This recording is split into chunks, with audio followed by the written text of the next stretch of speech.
Muy buenas noches. Muchísimas gracias a las personas que se están conectando a este Facebook Live, al lanzamiento del cuaderno número 10 del de la colección Cuadernos del CES para la reflexión y la crítica. Los invitamos a compartir el enlace a este lanzamiento.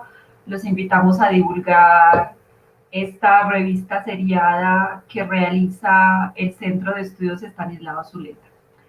Para entrar en materia, entonces, les saluda Daniela Cardona Gómez. Hoy nos encontramos en este lanzamiento Santiago Piedrahita, que es miembro del Centro de Estudios, y Felipe Garavito, que es miembro de la Fundación Entre Líneas de Tunja, ambos escritores del cuaderno que hoy lanzamos. Para darles la palabra a ellos, no obstante comenzar con algunos agradecimientos, con algunas anotaciones.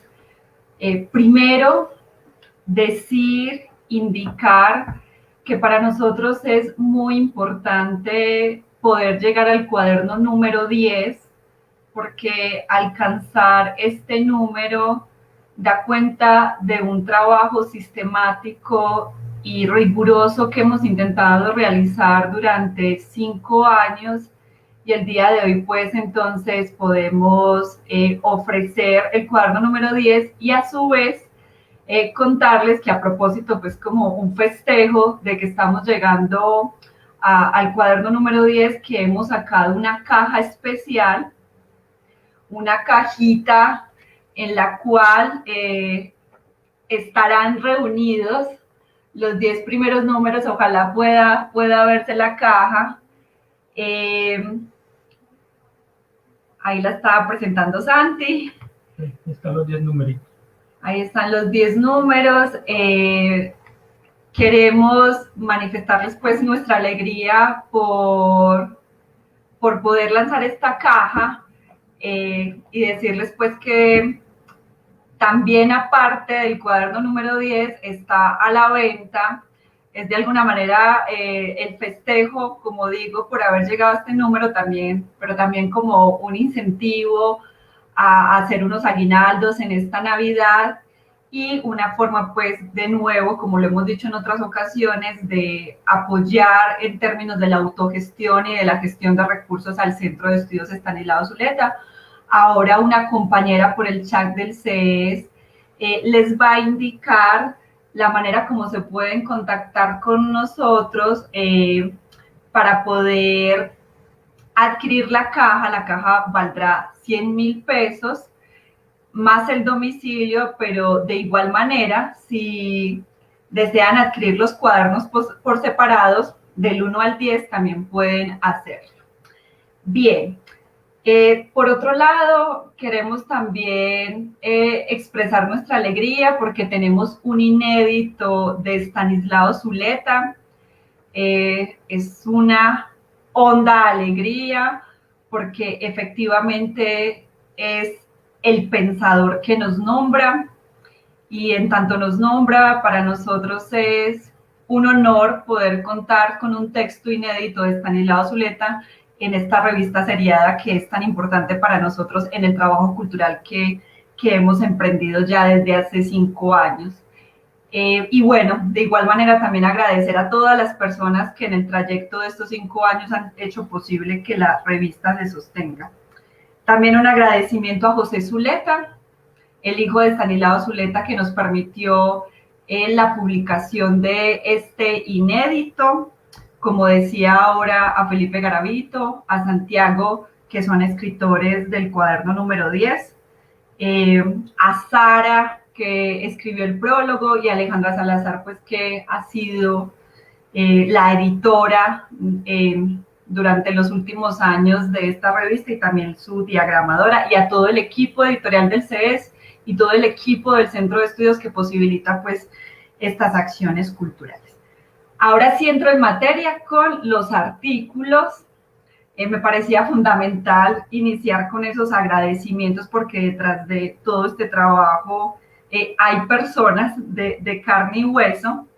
Entonces vamos a iniciar, yo iniciaré presentando el texto de Estanislao Zuleta, que se llama Comentarios a un descenso al Maelstrom de Edgar Allan Poe.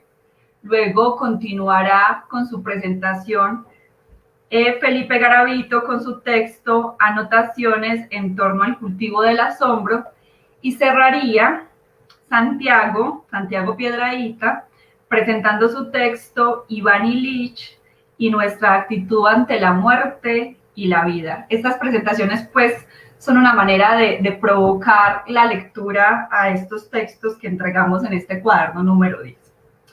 Bueno, empiezo entonces diciendo que estos comentarios que hace Estanislao Zuleta al cuento de Edgar Allan Poe surgen de una conferencia que Estanislao Zuleta dio en Cali en el año de 1975. Agradecer también entonces a quien la transcribió, Aurelio Solarte, que es arquitecto y profesor de la Universidad del Valle y que fue amigo de Estanislao Zuleta. ¿Qué vamos a encontrarnos en este artículo de Estanislao Zuleta?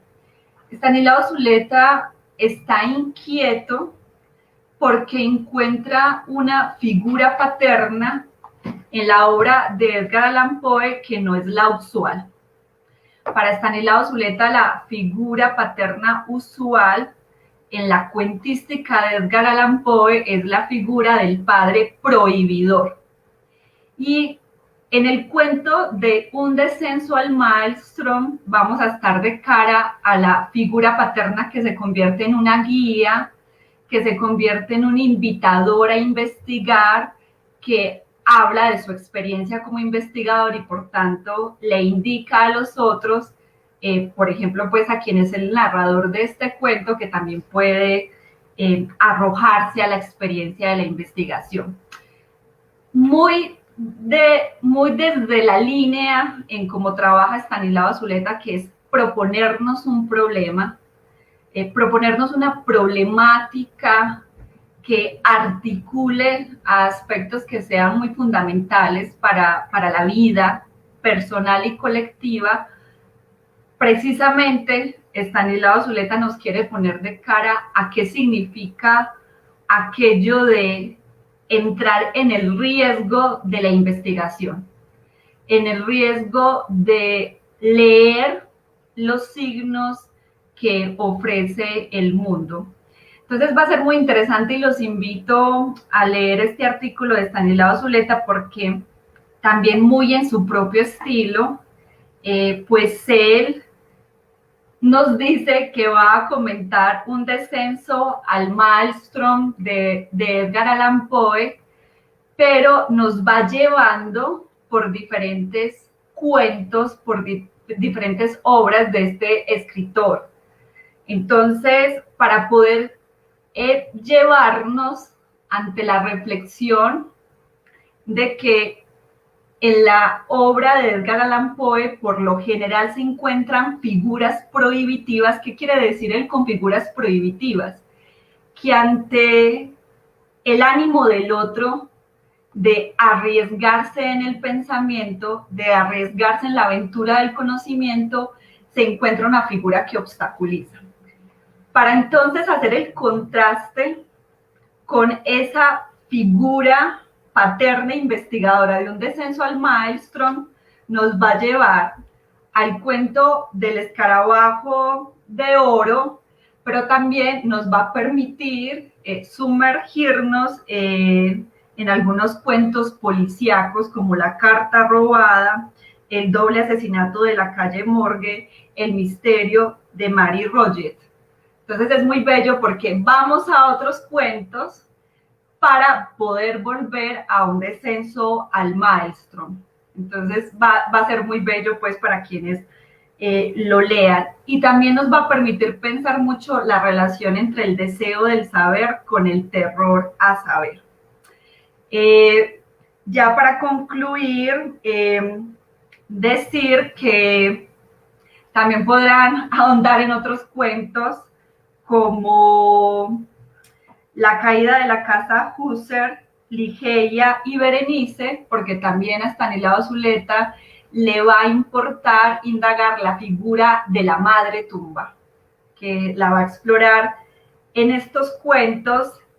Y finalmente, quien vaya a un descenso al maestro va a tener la oportunidad de estar de cara a la pregunta de cómo escapar o sucumbir al peligro.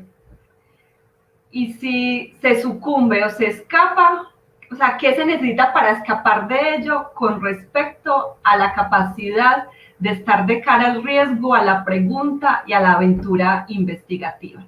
Entonces, de nuevo tendrán la articulación entre el arte, la articulación de un lado de la literatura con la capacidad de explorar cosas tan importantes en la vida humana que a todos nos pasa, como es aquello de que en muchas ocasiones preferimos no tomar el riesgo de la aventura del pensamiento porque tememos la transformación que eso pueda llevar a cabo, como precisamente le ocurre al personaje del cuento Un descenso al maestro.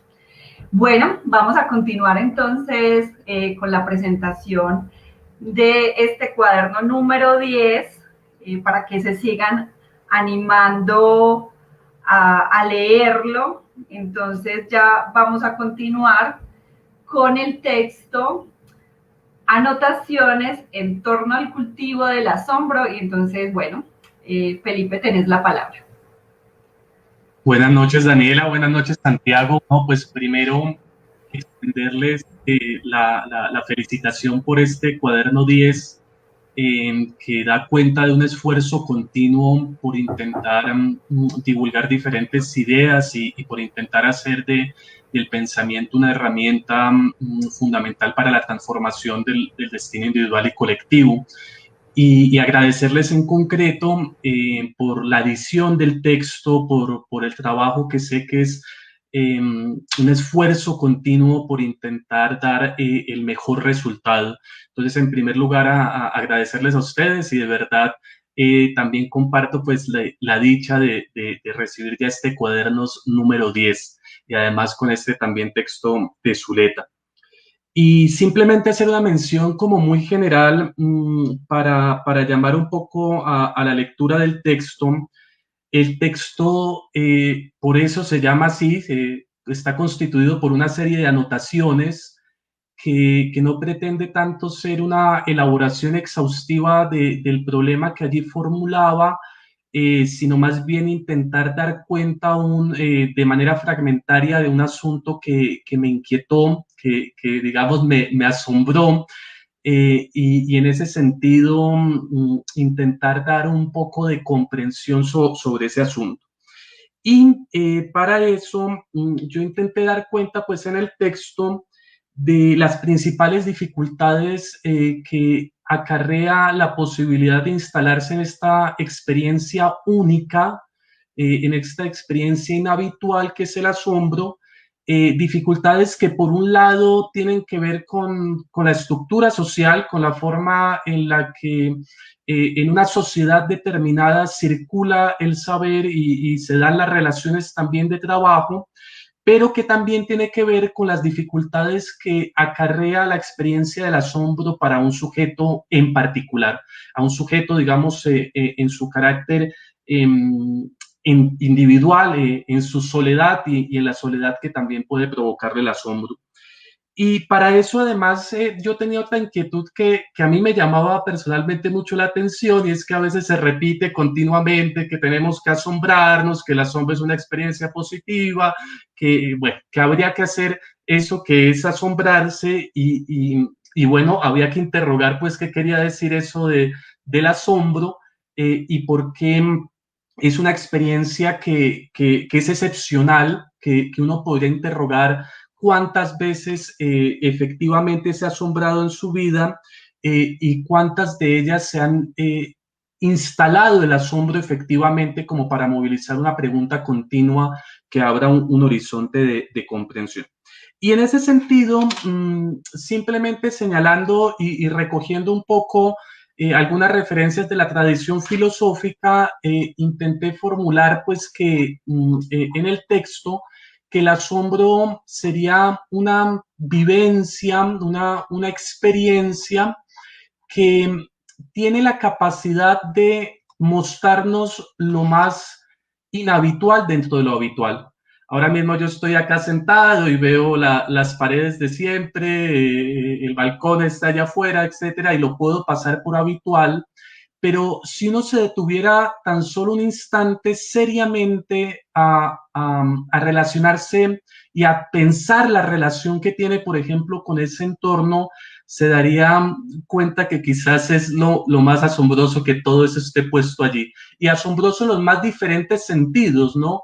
Desde la pregunta filosófica que interrogaría por qué todo eso está, por qué está ahí, hasta la pregunta científica que podría intentar dar cuenta de cómo está estructurado eso, donde estoy puesto, de qué está compuesto en el detalle, o hasta la experiencia, por ejemplo, artística, que nos revelaría eso que parece tan habitual en precisamente su carácter más inhabitual, ese bolígrafo que está sobre la mesa, esas notas que van quedando allí, por ejemplo, en el escritorio y que de repente podrían manifestarse de otra forma.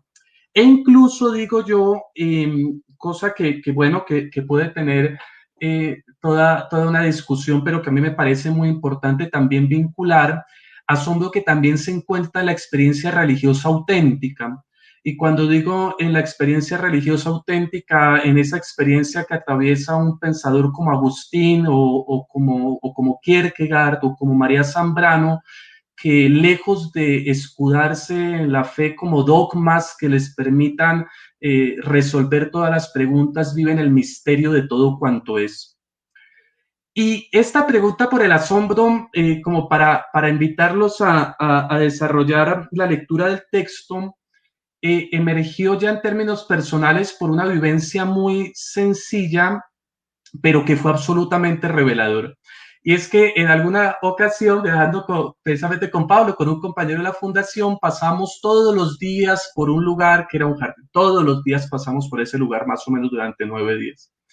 Y un buen día yo me fui a caminar solo por ese mismo lugar y me di cuenta que en todo ese transcurso no nos habíamos detenido en un instante a fijarnos que era un jardín que tenía flores y árboles de diferentes lugares del mundo.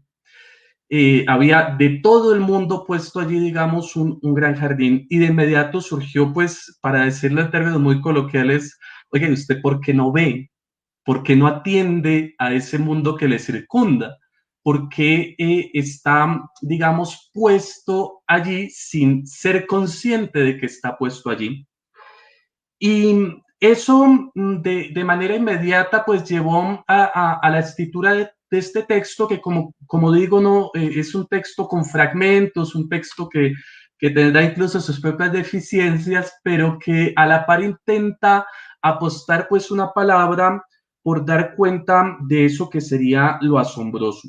Y quisiera decir ya dos cositas muy breves para terminar esta presentación no muy extensa del texto, y es que esa experiencia del asombro puede ser muy bien entendida en la forma en la que es relatada pues por Platón en la figura de ese joven matemático que es Teteto.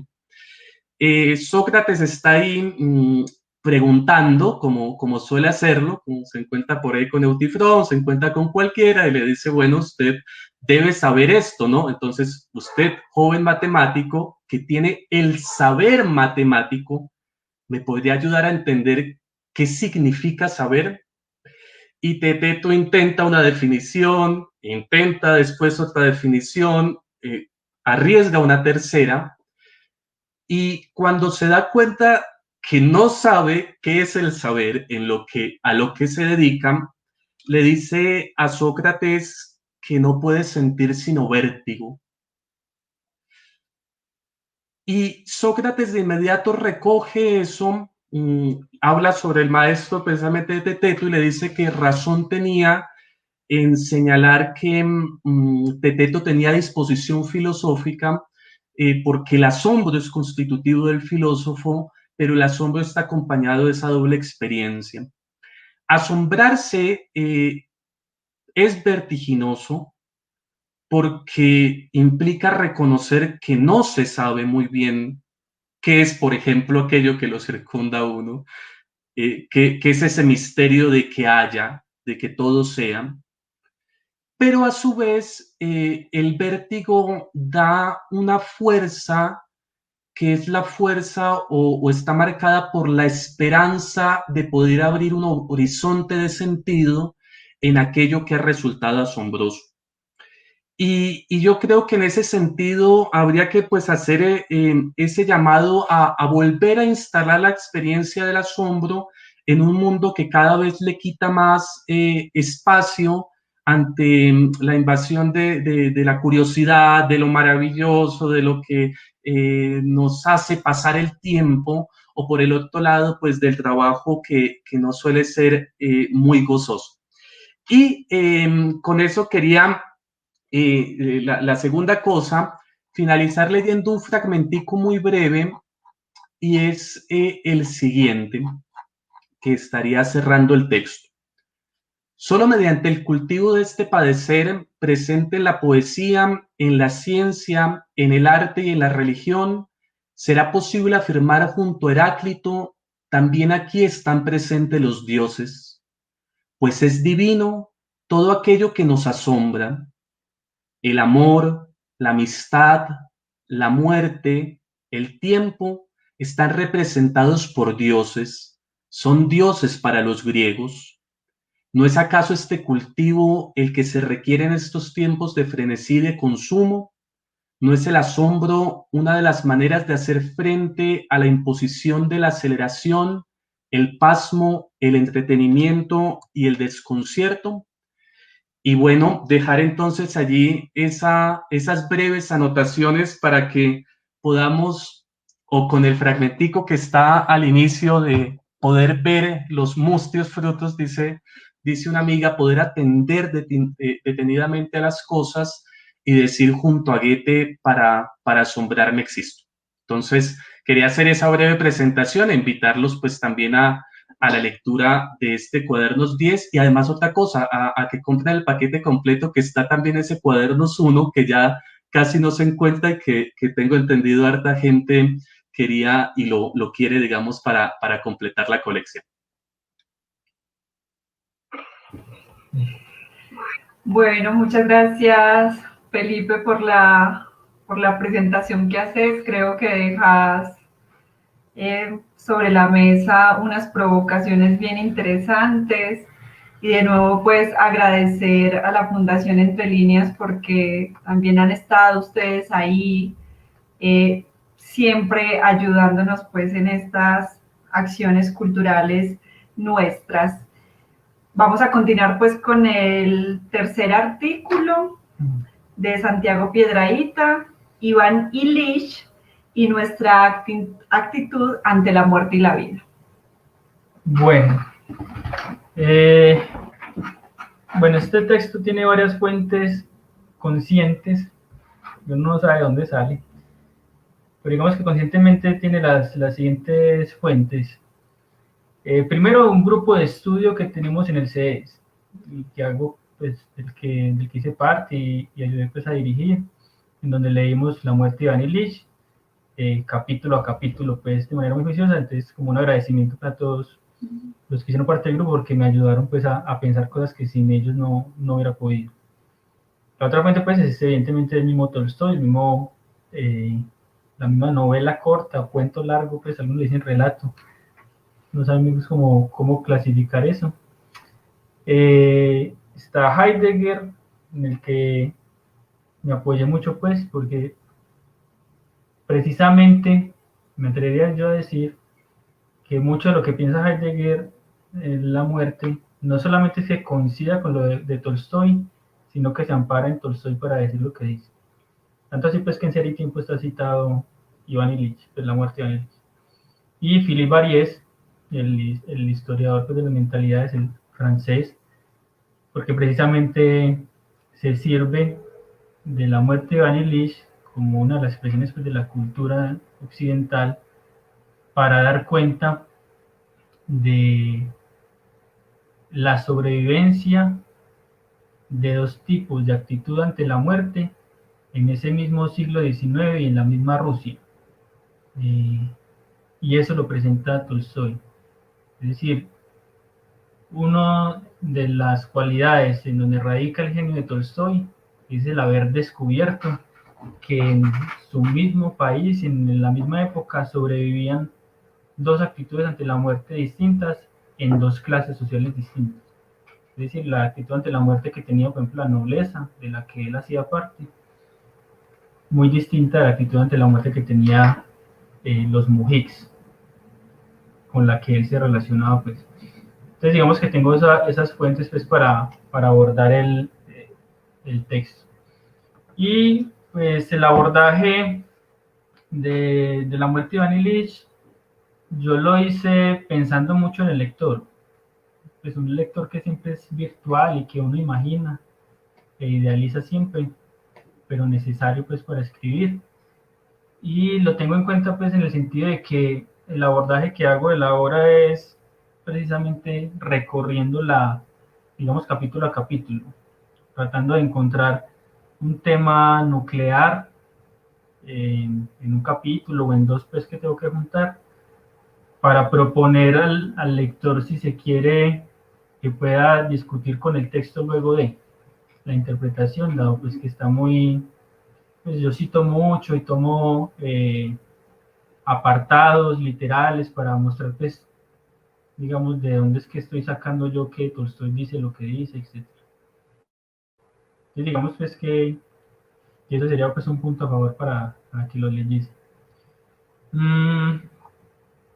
Bueno, y para terminar antes de presentarlo, yo voy a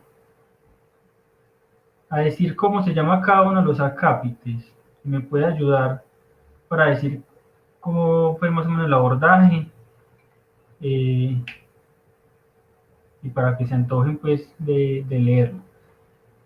A ver, a mí me parece que en términos generales la muerte de Iván Illich plantea un quiebre existencial pues en el personaje que hace que él dé un paso de un lugar a otro. El mismo paso que está inscrito en la obra Ser y Tiempo, entre la primera parte de Ser y Tiempo y la segunda. Es decir, la existencia desde la inautenticidad, desde lo impropio, la cotidianidad en donde nada nos asombra, como decía Felipe, que tiene pues, incluso mucho que ver. Yo creo que hasta quedó bueno así el orden, porque creo que lo que plantea Felipe puede ayudar mucho a leer el texto mío. ¿Cómo pasar de ahí a algo que se llama Heidegger la propiedad o la autenticidad, perdón? Es decir, cómo hacer la existencia algo propio y no que la sociedad, la moral, los mandatos de la época vivan por uno. Heidegger establece varias condiciones de posibilidad para eso. Una es la angustia, el otro es el llamado de la conciencia, y entre ellos también está la muerte. Me parece a mí que todo eso se pone en juego acá. Pues yo no estoy seguro, yo no podría pues afirmar eso, pero pues sostenerlo digamos como con fuentes o así, pero me parece que Heidegger sí se amparó mucho pues en esta novela, porque precisamente plantea pues ese asunto. Cómo en este caso la relación con la muerte puede ser una herramienta ética para uno plantear una relación auténtica con su propia vida. Y de ahí que el texto yo lo llame Iván Illich y nuestra actitud ante la muerte y luego la vida. Es decir, poniendo primero la relación con la muerte, cómo la relación con la muerte tiene incidencias en la relación con la vida. Y digo nuestra porque la actitud de Iván Illich ante la muerte es la actitud de nuestra época, pues, la que plantea el mismo Filibaries, y que es la negación de la muerte, pues, en términos generales, la preclusión. Y que sí, que se mantiene incluso ahora, pues uno tendría que ver de pronto algunos matices que el mismo Aries plantea, pero creo que lo esencial se mantiene. Entonces por eso pues también se llama nuestra, y por eso pues yo me incluyo pues mucho en el texto, porque hago parte pues de esa misma época. Bueno, entonces yo comienzo el texto con el primer capítulo llamado así, para preguntarnos por nuestra posición ante la muerte. Y precisamente acudo al asombro para que la pregunta por nuestra actitud ante la muerte se pueda instalar. Es decir, yo parto del texto de Filibaries para instalar dos afirmaciones que por lo menos a mí me causaron mucho asombro. Y la primera fue pues, que la muerte tiene actitudes que son históricas, es decir, no siempre ha sido la misma actitud ante la muerte, que uno tiene la tendencia pues, a pensar que la historia va solamente por el curso de los cambios técnicos o tecnológicos, y que más o menos siempre se ha amado igual, se ha muerto igual, se ha hecho amistad igual. Entonces, si uno parte por decir, no siempre ha sido igual, pues decía yo pues que en el texto que eso podría causar asombro y llevar a una pregunta, por eso pues se llama así, para preguntarnos pues por nuestra posición ante la muerte. Y la otra afirmación es que nuestra posición ante la muerte no solamente es diferente y es una más en el curso de la historia de Occidente, sino que tiene muchos problemas, pues muy problemática en términos existenciales, que eso puede causar otro asombro porque uno también tiene un prejuicio, y es creer que la historia viene de menos a más y por lo menos nosotros veríamos como lo más acabado que se ha hecho. Y precisamente lo que muestra Aries es que eso no es así. Entonces yo planteo, bueno, esos dos asombros, y digo que si eso asombra es porque detrás de eso hay dos prejuicios, que son más o menos pues los que indiqué, o el de que la historia pues solamente pasa en la técnica y no en las mentalidades, o el que la historia viene de menos a más, e indago por cuáles son las causas, las ideas que están detrás de esos prejuicios a través de Marx y de su letra. Hasta ahí se lo dejo para que lo lean. Entonces ya después, digamos, con la posibilidad de uno poner en cuestión su propia actitud ante la muerte para poderse abrir al texto de Iván Illich, para que el texto de Iván Illich le hable a uno y decir, Iván Illich está hablando de una actitud que no es la mejor, la está poniendo en crítica, etc. Entonces ya yo planteo pues el segundo capítulo, que se llama De espaldas a la muerte. El otro es ¿Quién muere?, para mencionar que más o menos así es nuestra actitud ante la muerte, y mostrar cómo en el primer capítulo, y a lo largo de la novela, precisamente la actitud que hay ante la muerte, por ejemplo, ante el funeral del mismo Iván Illich, es esa, de de vivir de espaldas a ello, y en todo caso, cuando aparece, es el otro quien muere, no yo. Eso tiene que ver pues con tomar la muerte como un hecho empírico que se constataría a través de los sentidos, y no como una posibilidad existencial. Es decir, si yo digo que la muerte ocurre en el otro, la hago un hecho, un dato que ocurría al final de la vida, y como uno en el final ya no es, entonces estrictamente eso no tendría que ver con uno, es decir, no podría estar instalada desde ya en la vida. Y si Heidegger es, digamos, revolucionario, por decirlo así, con respecto al abordaje que hace de la muerte, porque precisamente la saca del dato empírico y la vuelve una posibilidad instalada desde ya en la vida, digamos, más genial es Tolstoy, porque lo hace, digamos, 50 años antes que Heidegger. Por eso digo pues que tiene mucha relación.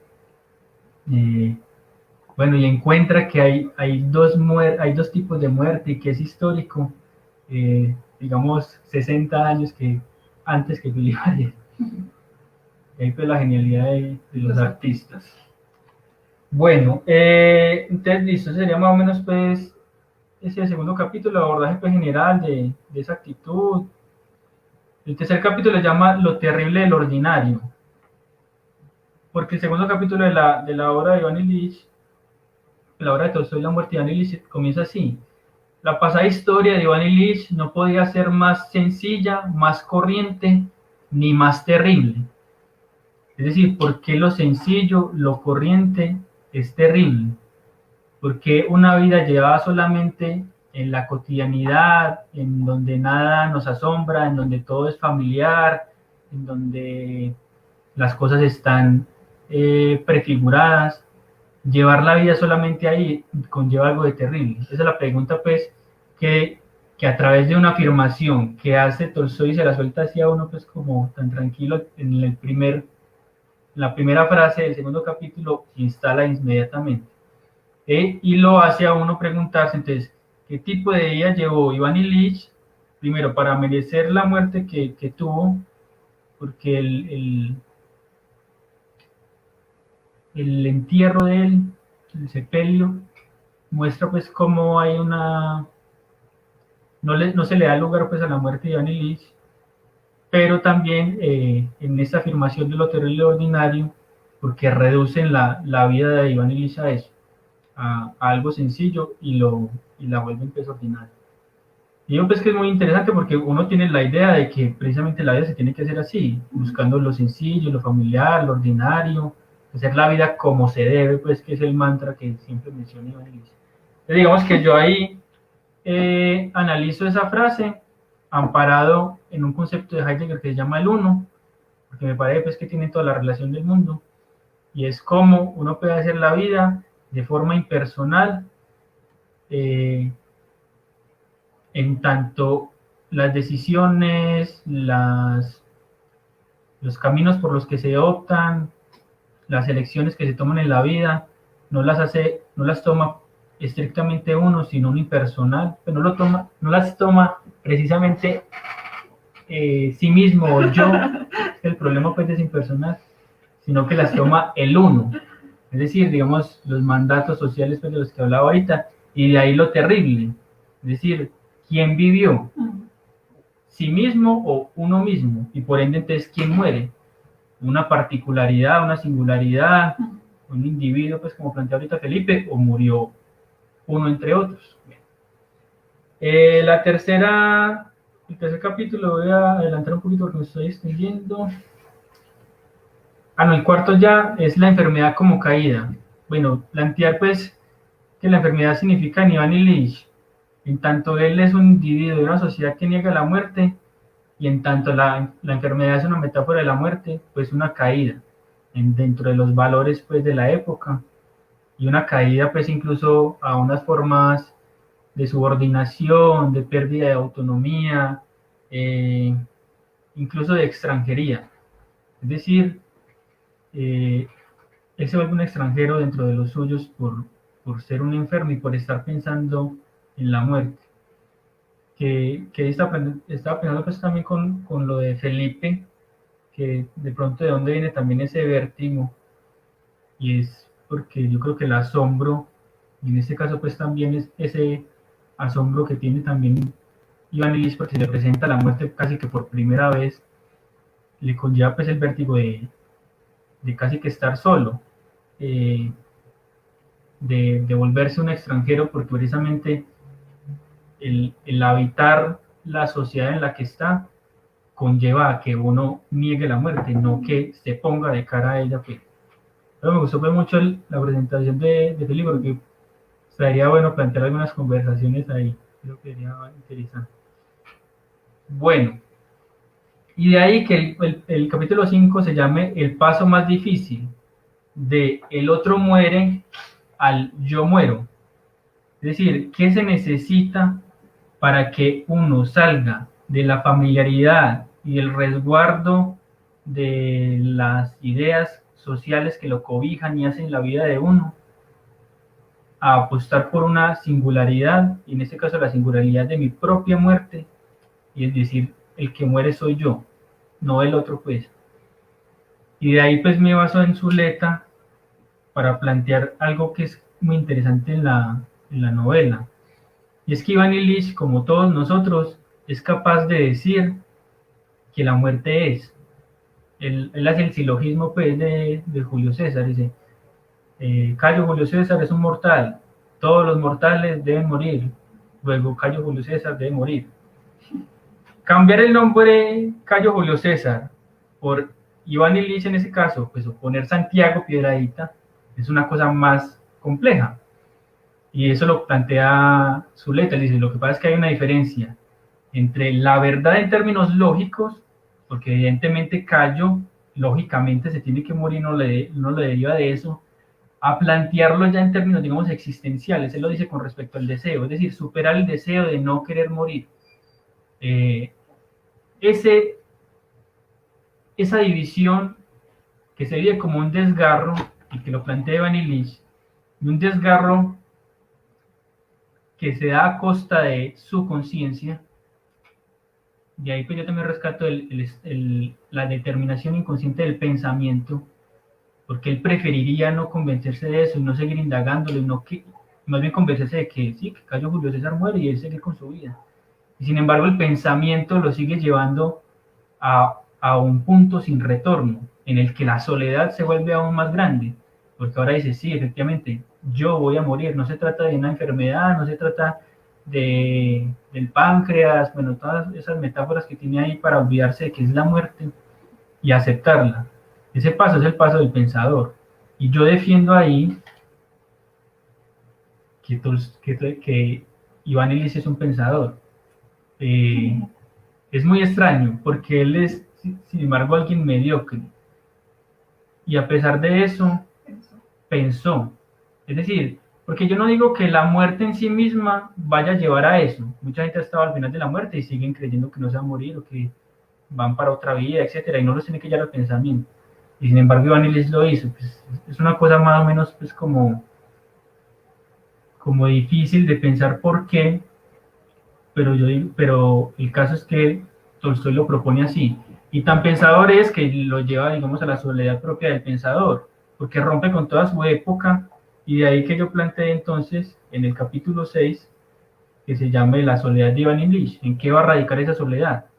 Y lo planteo pues por ese lado, con haber roto con su sociedad y a través pues, del pensamiento, y cómo él queda en una cosa muy difícil, es que ella tiene ojos para la inautenticidad, porque es muy tremendo cuando uno está en la cotidianidad, en la familiaridad, por fuera pues, del asombro que decía ahorita Felipe,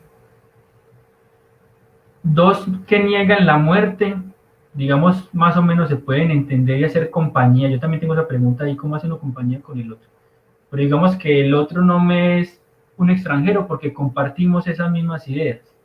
Pero ¿qué pasa cuando el otro sale de ahí y dice, la muerte sí es, y es para todos, y toda su sociedad dice que no?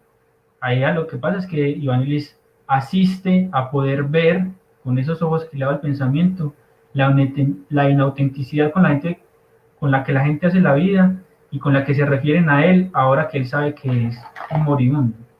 Es una cosa muy triste, pues, y habla también de cuál es el valor de tener la verdad en los vínculos humanos y cuál es el costo de no ser capaz de pasar los vínculos humanos por la verdad. Bueno, ya después el capítulo 7 se llama Todos hemos de morir, que es una frase que lanza el mujik, que se llama Gerasim, que es el criado de Iván Illich y es el único que puede acompañarlo, porque precisamente no niega la muerte. Ahora, Gerasim no niega la muerte, es porque él la acepta, pero no de forma singular, sino de forma comunal. Todos hemos de morir, pero en la muerte es particular y somos irreemplazables. Luego yo hago la pregunta, ¿cómo es posible establecer una compañía en el momento en el que más solo estamos, que es ante la muerte? Y digo que la fórmula de Gerasim no es evidente y está, digamos, vedada para nosotros, dado que nuestro destino ya no es colectivo. Y si uno se puso de cara a la muerte, ya tiene su existencia como singular. Y ante la muerte, digamos, nadie puede reemplazarme y es la soledad absoluta. Pero yo pregunto, ¿es posible, sin embargo, que uno acompañe al otro respetando su lugar absolutamente singular y otro con respecto a mí. Bueno. Y ya lo último se llama una enfermedad moral, porque me parece que es casi que literal, o puede ser pues una interpretación, no sé, que Tolstoy plantea que negar la muerte y vivir la vida en función de la negación de la muerte es lo que termina por matar a Iván Ilich. Es decir, a él no lo mata tanto una enfermedad orgánica como una enfermedad moral. Es decir, el haber hecho su vida, toda la vida, todo lo que duró, por fuera de la aceptación de la muerte y por ende por fuera de la singularidad que le hubiera permitido ponerse de cara a la muerte. Y bueno, ahí ya hay un cierre, pero se los dejo para que lo lean.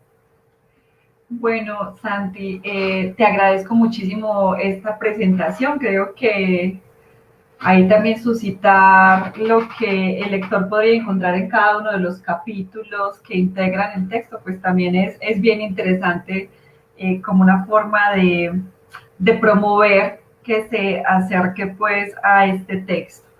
Para ir cerrando, entonces, decir unas últimas palabras.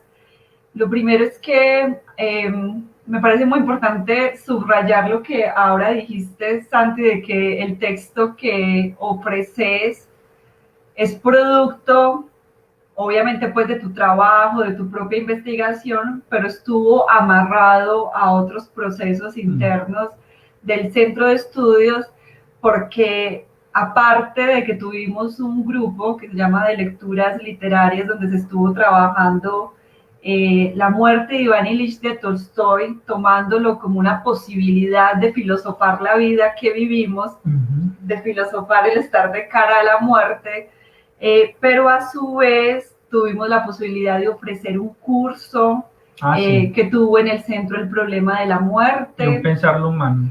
Tuvimos un pensarlo humano y finalmente pues entregar la escritura. Quería subrayar esto porque sí. A propósito pues de nuestros procesos formativos y de nuestra búsqueda de un trabajo intelectual que sirva a la vida y que sirva pues a la práctica en la cual cada uno está inmerso desde sus propios roles y desde sus propias acciones, pues también en algo contribuya lo que hacemos.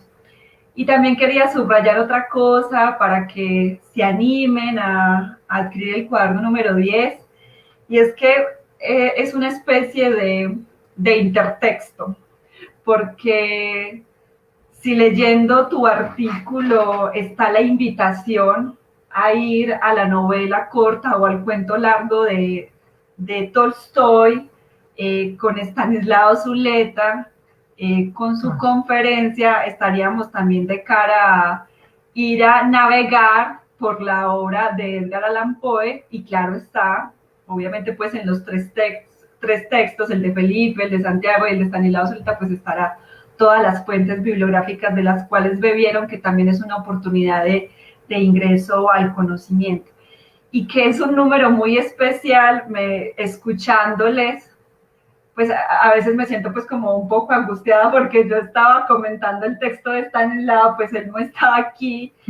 Entonces, como bueno, aquí están dos escritores que pueden hablar pues de su creación, pero tenía pues la responsabilidad honda de presentar a Zuleta, y por eso es muy importante que también puedan ir cada cual al texto de él para que se hagan su propio criterio al respecto. Y aunque nosotros estemos presentándolo, pues uno es un intérprete más, pues seguramente otros verán otras cosas claro. De uno mismo. Sí.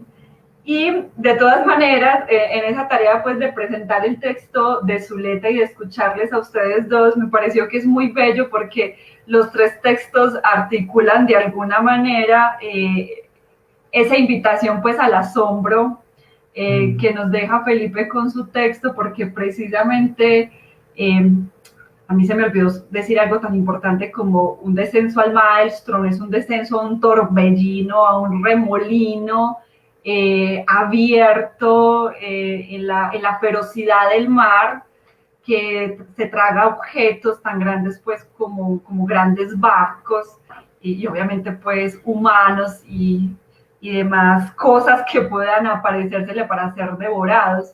Entonces me parecía muy bello escuchar a Felipe porque, por ejemplo, el asombro, no podría decir que en el personaje de Un descenso al Maelstrom le posibilita dominar el terror y buscar comprender qué está pasando en ese suceso de la naturaleza.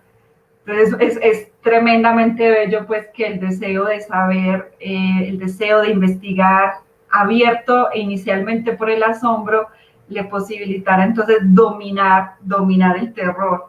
Y con el texto de Santi, pues a propósito, él nos decía que inicialmente habría que instaurar un asombro con respecto a nuestra actitud ante la muerte, pero también con respecto a por qué nos cuesta tanto poner nuestro nombre en el silogismo, sí, en ese silogismo pues que habla de la muerte del otro y no de la muerte de cada quien. Sí, que detrás de eso está la pregunta de por qué si saber conlleva un sufrimiento pues tan caro como el del vértigo, el de la angustia misma, sin embargo se avanza. Claro, sí. Porque hay más allá del principio del placer o de qué se goza cuando se investiga también, pues. Y se puede retroceder. Va a decir, una cosa muy breve también para comentarla que me parece muy valiosa es que estar de frente al vértigo también puede pasmar, ¿no? Y yo creo que eso es una sociedad profundamente pasmada en muchos ámbitos. Y el pasmo es fundamentalmente quedarse en el vértigo o un poco en esa descripción que hacía Daniela de eso que lleva y que se va llevando todo. Pero está esa otra cosa también igualmente asombrosa y es que hay también otra fuerza que yo creo que también tiene que ver con eso que habilitan algunos autores como la estructura de la esperanza, que dice que aunque las respuestas o la posibilidad de abrir horizontes en todas esas preguntas siempre enigmáticas, esa posibilidad de intentar siquiera visorar algo que dé cuenta de todo eso que nos angustia y que nos causa vértigo, también impulsa. Y eso es maravilloso en ese doble sentido también para articular con los otros dos textos, ¿no? Porque la muerte es una experiencia que puede llevar al pasmo y que puede sumir a un sujeto en el vértigo e inhabilitarle incluso para desarrollar de día, por ejemplo, las herramientas simbólicas, alguna posibilidad de hacer el mundo, pero también por el otro lado tiene la posibilidad de darle esa perspectiva siempre terrena, ¿cierto?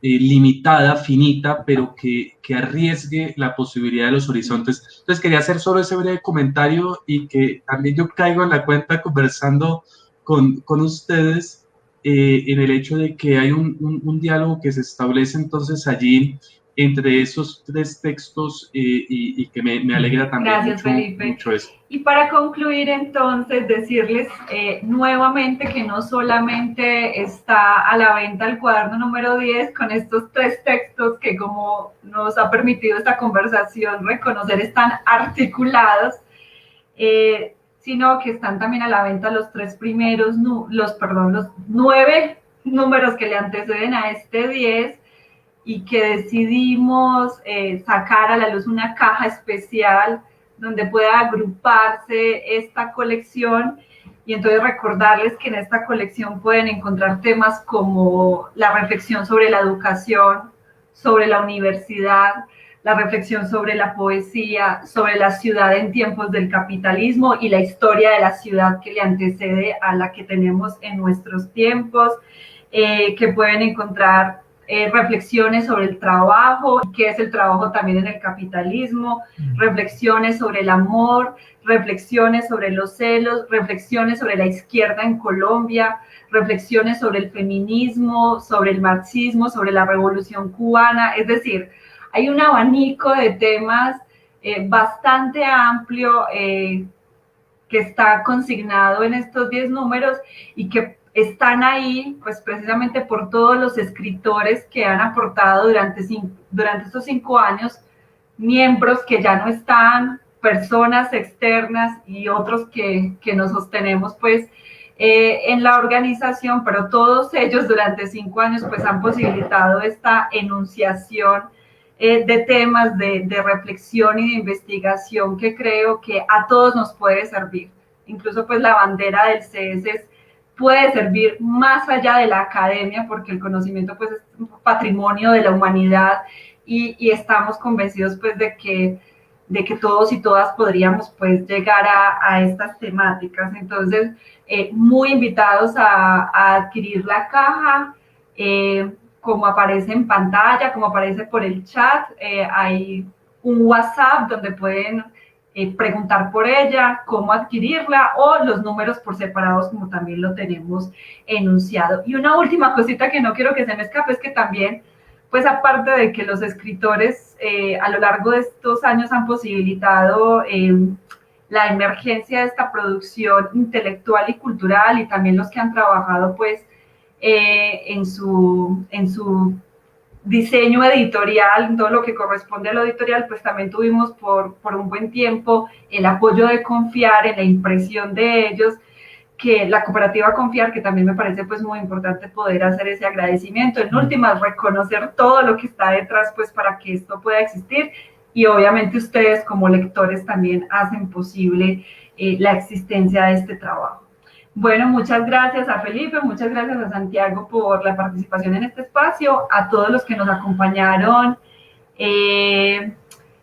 esta noche. Precisamente, Marilyn, hay un WhatsApp, lo voy a decir, 320-687-5921, ahí se pueden contactar con el Centro de Estudios Estanislao Zuleta, que edita la caja, que edita los cuadernos bajo su sello editorial Proyecto Ediciones. Ahí nos contactan y nosotros generamos pues toda la comunicación para indicarles cómo pueden adquirir la caja o los cuadernos, que sería mediante un domicilio. Eso es básicamente. Es básicamente mediante un domicilio. La caja completica vale 100.000 pesos y los números por separados valen 8.000. Y dejar también la cuñita de que, bueno, la caja sería muy buen aguinaldo para esta Navidad. También es un aguinaldo para nosotros, por el proyecto, pues por el apoyo solidario a la organización. Bueno, muchas gracias. Una buena noche para todos. Muchas gracias, Daniela. Muchas gracias, Santiago. Buenas noches. Chao, Felipe.